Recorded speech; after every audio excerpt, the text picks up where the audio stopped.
আপোনাক কিমান চঞ্চল দেখিছো যে। আমাৰ পৰাজয় হৈছে কৃষ্ণা। পৰাজয় হৈছে? কিন্তু কেনেকৈ? মই অস্বস্থমাৰ লগত যুদ্ধ কৰি থাকোঁতে কৰ্ণ যুদ্ধৰ বিষয়ে আমাৰ দেহুভেদ কৰি সকলোকে কৰিলে পৰাস্ত। বৰ্তমান দাদা নকুল আৰু হৰিয়ে কৰিছে বোলে।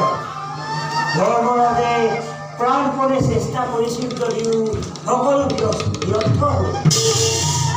সেইবাবে চিন্তা কৰিব নালাগে প্ৰিয়তম। আপোনালোক সকলো একেলগে থাকিলে কৰোপে আপোনালোকক একো কৰিব নোৱাৰে। হ'ব পাৰে, কিন্তু দাদাৰ আগত আজি মই কিদৰে মোক উলিয়াম, কিদৰে দাদাক মই প্ৰমোদ দিম। মই যদি গুৰু পুত্ৰৰ লগত যুদ্ধ কৰি নাথাকি কৰ্ণক যুঁজিলোহেঁতেন। এতিয়া অনুতাপ কৰিলে কি হ'ব স্বামী? যি হ'ব লগা আছিল সেয়া হৈ গ'ল।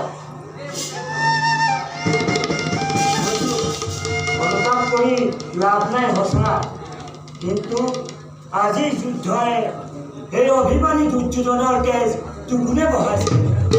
প্ৰতিদিন পৰাস্ত হৈ থকা কোনো সেনানীয়ে যথেষ্ট উৎসাহ পাইছে। এদিনৰ পৰাজয় আমাৰ সেনা খতম কৰিব নোৱাৰা। য'ত ধৰ্ম আছে, য'ত পাপ পুণ্যৰ বিচাৰ আছে, তাত অহংকাৰী দুৰ্যোধনৰ শেষ ফল পূজনীয় হ'বই হ'ব। তোমাৰ কথাই যে সত্য হয়।